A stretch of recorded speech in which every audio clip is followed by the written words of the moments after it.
रही है। हम उम्मत की तकदीर की जुल्फे परेशान को संवारने वाली कौम है। हम लोगों की तकदीर को बदलने का जज्बा रखने वाली कौम है। कभी सोचा कौम की बेटियां जो सिग्नलों पर भीख मांग रही है, कौम की बेटियां जो लॉजों में बिक रही है, कौम जो दबाई जा रही है, पूरी दुनिया के अंदर मारा पीटा लूटा जा रहा है, घरों को खत्म किया जा रहा है।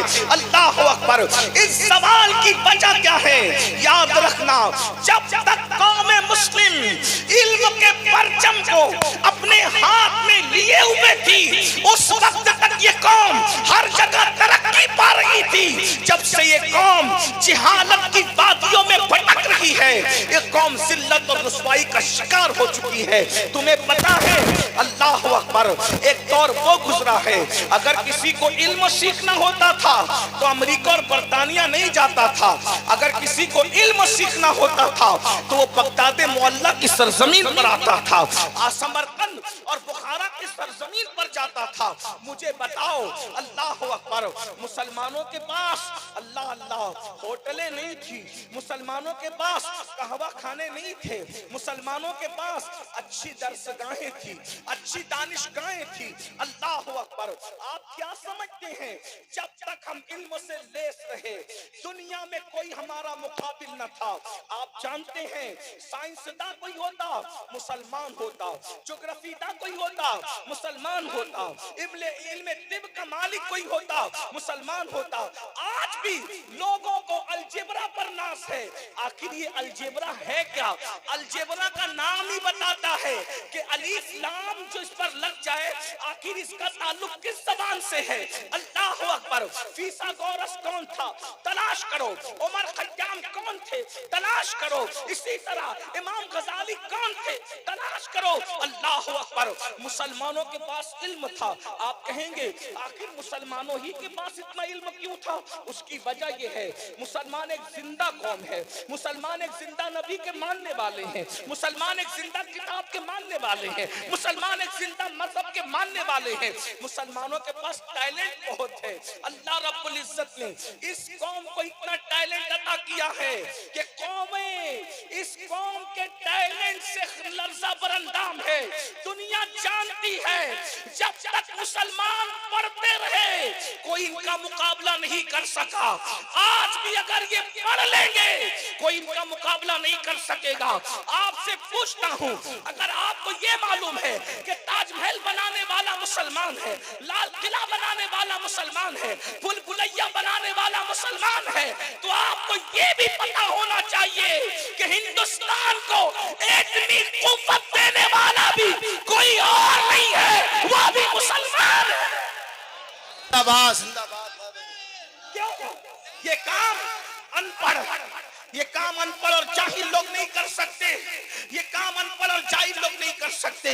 ये काम अगर कोई कर सकता है तो पढ़े लिखे लोग कर सकते हैं। मेरे आका अलैहिस्सलातु व तस्लीम के प्यारे दीवानों, अपनी बात को आगे बढ़ाने से पहले बताऊं, मैंने एक दावा किया, सुन लेना शरीफ, मैंने एक दावा किया कि साइंसदान मुसलमान होते थे, लोग भिखारी बनकर हमारे पास इल्म की खैरात लेने के लिए आते थे। उसका सबूत पेश करूं, मेरे जो नौजवान बच्चे या बच्चे बेटे और बेटियां बैठे हुए हैं, उन्होंने साइंस में एक उसूल पढ़ा होगा। साइंस के उलूम में से एक इल्म है इल्म सौतियात, अरबी में उसको इल्म सौतियात कहते हैं, यानी कि आवाज का इल्म। आवाज का इल्म जो है ये एक मुस्तकिल फन है, मुस्तकिल टॉपिक है, मुस्तकिल उन्वान है। अब आपको मैं ज़ाब्ता समझाता हूँ, बच्चे मेरी तारीफ करेंगे। आवाज सुनाई क्यों देती है? आवाज सुनाई क्यों देती है? तो मेरे ये जो नौजवान बच्चे जिन्होंने साइंस पढ़ा है, मफ़हूम अल्फाज बदलेंगे, मफ़हूम वही रहेगा। आवाज इसलिए सुनाई देती है कि आवाज की लहरें हवा के दोष पर सफर करती है, इसीलिए आवाज सुनाई देती है। यही ज़ाब्ता है साइंस के अंदर। आवाज इसीलिए चांद पर आवाज सुनाई नहीं देती, खला में आवाज सुनाई, यानी जहाँ हवा नहीं है वहां आवाज सुनाई नहीं देगी। इसी तरह अगर किसी को कांच में बंद कर दिया जाए और वो अंदर से से बोले तो आवाज सुनाई नहीं देगी, क्योंकि वो बोल तो रहा है, होंठ हिल रहे हैं, मगर आवाज बाहर क्यों नहीं है? क्योंकि अंदर की हवा बाहर नहीं आ रही है और मोहताज है अल्फाज कि वो हवा के दोष पर सफर करे, तभी वो किसी के कान को सुनाई दे सकते हैं। बोलो इल्मे सौतियात का ये जाब्ता है कि नहीं? साइंस ने बयान किया है कि नहीं? अब मैं आपसे पूछता हूं, सबसे पहले इस जाब्ते को दुनिया के अंदर किसने पेश किया? लोगों ने उलूम चुराए, फनून चुराए और हमारे बुजुर्गों के नामों को छुपा करके अपने नाम चिपका करके इन जालिमों ने जुल्म किया है। लेकिन अफसोस है, हमने सबकी तारीख पढ़ी, अपने अस्लाफ की तारीख नहीं पढ़ी, अपने बुजुर्गों की तारीख नहीं पढ़ी, क्योंकि हमें तो फुर्सत ही नहीं है। हम इंटरनेट पर फिल्में देखने में इतना मसरूफ है, हमें पता ही नहीं है कि हमारे बुजुर्ग कौन कौन है, उनकी शान क्या है। और जालिमों ने या कुछ नादान दोस्तों ने बुजुर्गों को चंद रसूमात पर महदूद कर दिया है। आइए मैं तुम्हें बताऊं, आवाज की लहरें हवा के दोष पर सफर करती है। ये ज़ाब्ता सबसे पहले किसने पेश किया? तो आपको मैं बताऊं, वो कोई और नहीं था, वो आबिदे बीमार सैयदे सज्जाद मज़लूम करबला अली के मुर्तजा का पोता इमाम हुसैन का बेटा अली इब्ने हुसैन इमाम ज़ैनुल आबिदीन ने सबसे पहले इस ज़ाब्ते को पेश फरमाया। सबूत, बात यूं ही कह के गुजर जाने में मजा नहीं है। सबूत, आओ सबूत पेश करते हैं।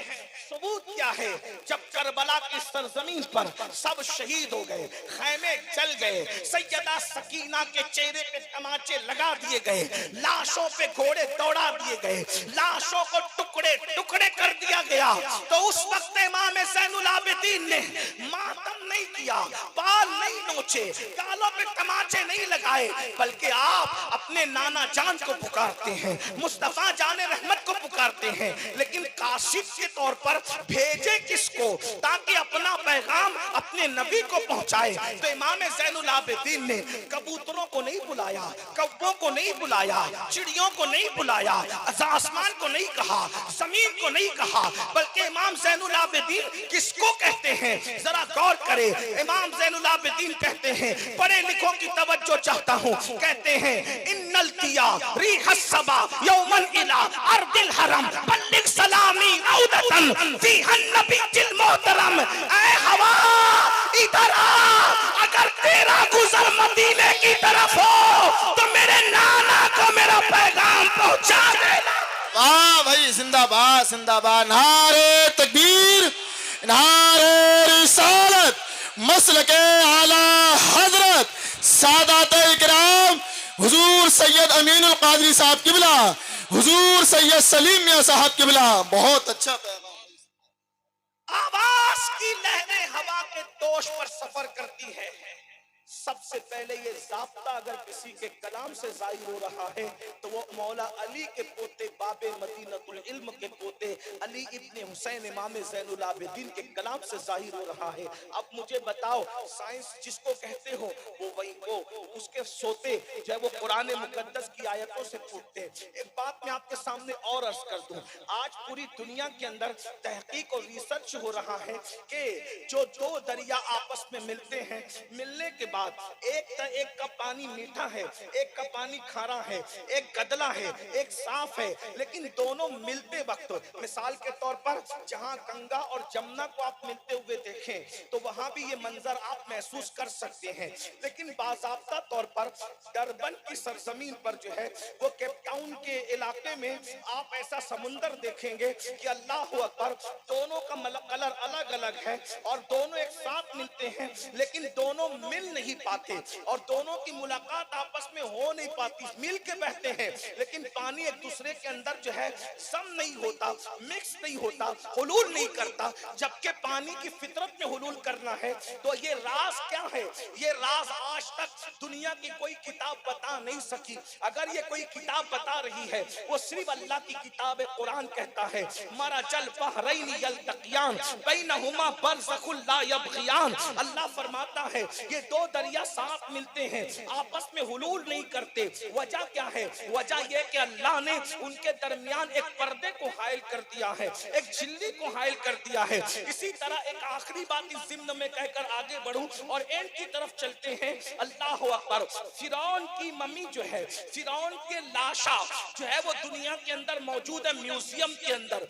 याद रखें, आपको पता है फिरौन की लाश दरिया में डूबी है, दरिया में गर्क हुई है और उसके बाद जो है वो लाश म्यूजियम में है। एक बात आपसे पूछूं, फिरौन की लाश अगर दरिया में डूबी है या फिरौन दरिया में डूब करके मरा है, तो जो दरिया में डूब करके मरता है उसकी लाश बाहर नहीं आती। तो ये सवाल पैदा होता है कि ये लाश आखिर जब ये डूबा है दरिया में तो लाश बाहर कैसे आई? क्योंकि डूब के मरने वाला जो है वो लाश उसकी बाहर आ ही नहीं सकती जब तक कि कोई बाहर ना निकाले। और चूंकि फिरौनी सब के सब गर्क कर दिए गए, तो फिर फिरौन की लाश को बाहर निकाला किसने? आपको पता है, अल्लाह अकबर, जब फिरौन की लाश मिली है एक गार के अंदर और जब तहकीक की गई है कि ये मरा कैसे, तो पहली बात ये पता चला कि फिरौन डूब करके मरा। फिर ये तहकीक की गई, जब ये डूबा तो निकला कैसे दरिया के बाहर? हर किताब को ढूंढा गया, इंजील, तौरात जो आज दुनिया में मौजूद है, सब मजहबी किताब, किसी किताब में सुराग न मिला। अगर सुराग मिला है तो सिर्फ कुरान में मिला है। अल्लाह कुरान में फिरौन के बारे में कहता है हम फिरौन को दरिया में गर्क कर दिया और उसकी लाश को बचा लिया ताकि आगे वालों के लिए वो इबरत हो जाए। इबरत ये कुरान कह रहा है। अल्लाह अकबर। ये दो तीन मिसालें दे करके आपसे पूछना चाहता हूँ, ये साइंसी उलूम है, कौन बयान कर रहे? कुरान। और ये सिर्फ नहीं मेरे भाई, इस तरीके की ढेरों मिसालें हैं, दर्जनों मिसालें हैं। अब आपसे पूछना चाहता हूँ, जब तक सेवरे इल्म से आरास्ता रहे, आप दुनिया पर हुकूमत करते रहे, दुनिया आपकी गुलामी करती रही, तुम ताजदार रहे, दुनिया गुलाम रही, तुम आका रहे, दुनिया गुलाम रही। लेकिन फिर क्या हुआ? दुनिया ने सोचा कि मुसलमानों के पास इल्म है, इल्म की शमा को लेकर ये कौम आगे बढ़ रही है, इसलिए ये कौम तरक्की कर रही है, ये कौम कामयाबी हासिल कर रही है। इस कौम को पढ़ने ना दिया जाए, ये कौम पढ़ेगी नहीं, आगे बढ़ेगी नहीं। एक जुमला याद रखे, पढ़ोगे तो बढ़ोगे, पढ़ोगे तो बढ़ोगे, पढ़ोगे तो बढ़ोगे। अगर पढ़ोगे तो बढ़ोगे, आगे बढ़ना है तो पढ़ना पड़ेगा, जाहिलियत के दौर से निकलना पड़ेगा, जिहालत से निकलना पड़ेगा। अल्लाह अकबर। दुनिया ने सोचा मुसलमान का बच्चा बच्चा इल्म का ताजदार है, इल्म का शाहकार है, मुहक्किक है, मुदब्बिर है, आलिम है, फकीह है। फिर क्या हुआ? उन्होंने कहा इस कौम को अगर गुलाम बनाना है, इनके हाथों से कलम छीन लिया जाए, इनके हाथों से कलम छीन लिया जाए, इनके हाथों से किताब छीन लिया जाए, इनके दिलों से तहकीक का जज्बा छीन लिया जाए। आज आपसे पूछता हूँ, पढ़े लिखे लोगों की तवज्जो चाहता हूँ। आज दुनिया सर्च नहीं कर रही है, तवज्जो, दुनिया आज सर्च नहीं कर रही है, रिसर्च कर रही है। रिसर्च किसको कहते हैं? पहले जो सर्च किया गया उसको दोबारा ढूंढने को रिसर्च कहते हैं। अब पता चला जब साइंसदान रिसर्च कर रहे हैं तो फिर सर्च करके किसने दिया? किसी ने तो सर्च किया होगा, इसीलिए तो आज रिसर्च हो रहा है। तो जिसने सर्च करके दिया है उसी को कुरान मुकद्दस कहते हैं। आपको नहीं पता? कुरान कहता है अल्लज़ीना यज़कुरून अल्लाह क़ियामन व क़ुऊदन व अला जुनूबिहिम व यतफ़क्करून फ़ी ख़ल्क़िस समावाति वल अर्ज़ रब्बना मा ख़लक़ना हाज़ा बातिला सुब्हानका फ़क़िना अज़ाबन नार। अल्लाह ने किसी चीज को बेकार पैदा नहीं किया। कि आयत मुबारक का आखिरी हिस्सा बता रहा है। पता चला सूरज का मामला इस्लाम बयान कर रहा है, चांद का मामला इस्लाम बयान कर रहा है, सितारों की अंजुमन इस्लाम बयान कर रहा है, गैलेक्सी का निजाम इस्लाम बयान बयान कर रहा है। आपको नहीं पता इतनी बड़ी सुबह आती है, रात कहां चली जाती है, रात आती है, सुबह कहां चली जाती है। आपको पता है किसानी का हुनर कुरान बयान कर रहा है, पौधों का तसव्वुर कुरान बयान कर रहा है, शफक का जमाल कुरान बयान कर रहा है, उफक की सुर्खी कुरान बयान कर रहा है, दरियाओं की रवानी कुरान बयान कर रहा है, समुद्र की मौजें कुरान बयान कर रहा है, कश्तियों का चलना कुरान बयान कर रहा है, रात का आना जाना कुरान बयान कर रहा है, दिन का आना जाना कुरान बयान कर रहा है, सूरज कहां डूबता है कुरान बयान कर रहा है, सूरज कहां से निकलता है कुरान बयान कर रहा है, पहाड़ों की बुलंदी कुरान बयान कर रहा है, कहां तक घुसे नीचे कुरान बयान कर रहा है, पानी के सोते किस शान से फूटते हैं कुरान बयान कर रहा है। इसलिए दुनिया जानती है जिस कौम के हाथों में कुरान होगा उसे शिकस्त नया नहीं दिया जा सकता, क्योंकि ये इल्म वाली कौम है। इनको अनपढ़ रहने दो, इनको जाहिल रहने दो, इनको पढ़ने मत दो। इनके बाप दादा इल्म वाले थे, इनका इल्म से रिश्ता काट दो। और अल्लाह पर 1 सदी हो रही है, उससे ज्यादा हिंदुस्तान में इल्म का रिश्ता मुसलमानों से काट दिया गया। आपको पता है ये हिंदुस्तान की जमीन है, हिंदुस्तान की जमीन की तारीख है। हिंदुस्तान की अदालत का जज कौन होता था तुम्हें पता है? हिंदुस्तान का चीफ जस्टिस कौन होता था तुम्हें पता है? सदरुस सुदूर कौन होता था तुम्हें पता है? तारीख पढ़ो और दूसरों की मत पढ़ो, अपने बुजुर्गों की पढ़ो। औरों से कहा तुमने, औरों से सुना तुमने, कुछ हमसे भी कहा होता, कुछ हमसे भी सुना होता। हिंदुस्तान की तारीख है, जोहर की अजान से पहले अदालत में चीफ जस्टिस की हैसियत से जो फैसले करता था, जोहर की अजान के बाद वो जामा मस्जिद में आके नमाज पढ़ाता था। उसी जज को दुनिया अल्लामा फजल खैराबादी के नाम से जानती है। ये अपने इल्म, अपना इल्मी मियार, अंग्रेज लोग फजल खैराबादी के शागिर्द थे। फैसलों के फन के एतबार से आप क्या समझते हो? लेकिन साजिश की गई है। जिस कौम को गुलाम बनाना है उनसे 2 चीज छीन लो, एक दौलत छीन लो और एक इल्म छीन लो। जब दौलत और इल्म छीन जाएगी फिर इनको गुलाम बनाना आसान होगा, इनको मारना आसान होगा, इनको काटना आसान होगा, इनको तबाह करना आसान होगा। और फिर इल्म और दौलत का रिश्ता तोड़ने के लिए क्या किया गया? हमें नशे में गिरफ्तार कर दिया गया, हमें फिल्मों में गिरफ्तार कर दिया गया, हमें गानों में गिरफ्तार कर दिया गया, हमें गजलों में गिरफ्तार कर दिया गया। वो कौमें जो रात रात भर तहकीक और रिसर्च करती थी, उस कौम को मुशायरों में मुब्तला कर दिया गया। रात रात भर जुल्फ और रुखसार की बात करो और इल्म की बात न करो, तहकीक की बात न करो, तदब्बुर की बात न करो। मेरे आका अलैहिस्सलाम के गुलामों, तुम्हारे टैलेंट से आज भी लोगों को खतरा है, इसलिए दुनिया तुम्हें पढ़ने नहीं देना चाहती। हमारे नौजवानों को पहली बात तो तालीम इतनी महंगी कर दी गई है, स्कूल कॉलेजेस तक पहुंच नहीं पाते, और जो पहुंचते भी है तो ऐसी साजिशें की जाती है बाज़ाब्ता तौर पर कॉलेज और यूनिवर्सिटियों के अंदर ऐसे लड़कों को और लड़कियों को रखा जाता है साजिश के तौर पे कि जो अच्छे तालीम हासिल करने के लिए अच्छे जहन और फिक्र के बच्चे आए, उन बच्चों को मोहब्बत के झांसे में फांसो। याद रखना, या तो शबाब के जरिए से उनको तालीम से उनकी तवज्जो को हटा लो, या तो शराब और नशे के जरिए से तालीम से उनकी तवज्जो को हटा लो। क्या हो रहा है? आज हमारे बच्चों को पढ़ने नहीं दिया जा रहा है। जो बच्चे पढ़ने जाते हैं या तो हुस्न का शिकार हो जाते हैं या तो नशे का शिकार हो जाते हैं। सुल्तान सलाहुद्दीन अय्यूबी ने कहा था, किसी भी कौम को तबाह करने के लिए मिसाइल और हथियार से ज्यादा अगर खतरनाक कोई चीज है तो वो शराब और शबाब है।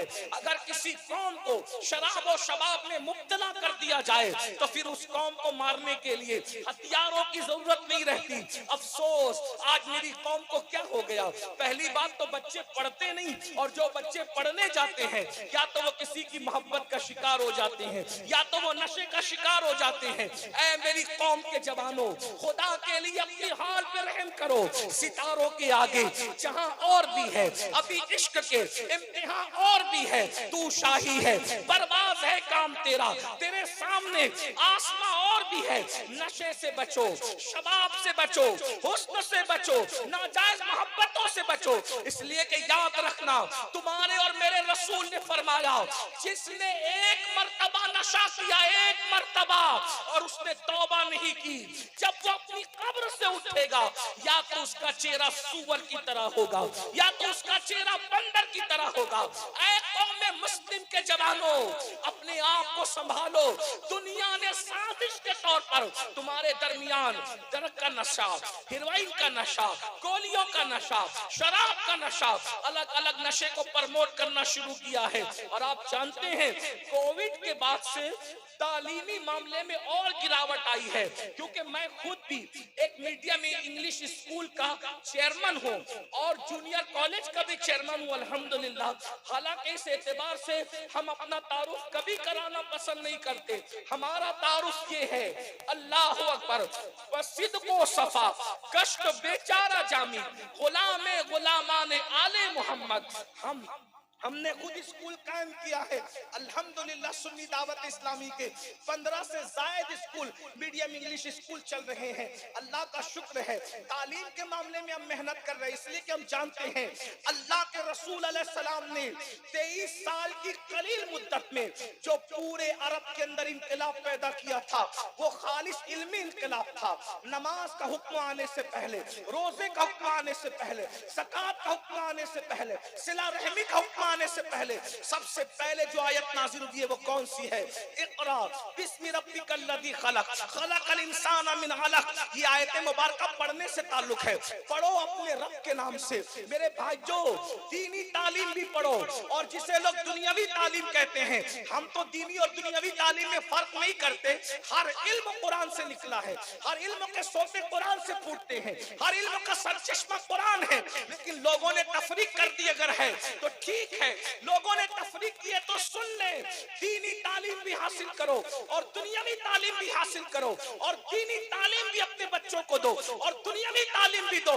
कितनी दुनियावी तालीम इतनी दो कि ग्रेजुएट से कम कोई बच्चा या बच्ची नहीं रहने पाए, और दीनी तालीम इतनी होनी चाहिए कि घर में बच्चा पैदा हो तो अज़ान हम खुद ही दें, और किसी का इंतकाल हो जाए तो जनाजा भी हम खुद ही पढ़ाएं। हमें किसी मुअज्जिन की जरूरत न हो, हमें किसी इमाम की जरूरत न हो, खुद कफील बनो।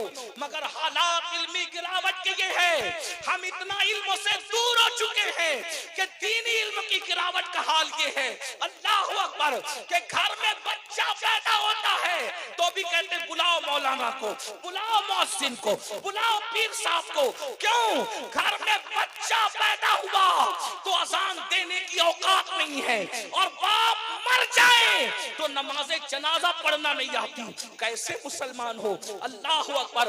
एक वक्त वो था, दी अज़ाने कभी यूरोप के कलीसियाओं में और अफ्रीका के तपते हुए सहराओं में, दश्त तो दश्त है, दरिया भी न छोड़े हमने, बहरे जुल्मात में दौड़ा दिए घोड़े हमने। अरे तुमने अफ्रीका के सहराओं में अज़ान दी थी, कलीसियाओं में अज़ान दी थी, तुम सहराओं में और कलीसियाओं में क्या अज़ान दोगे?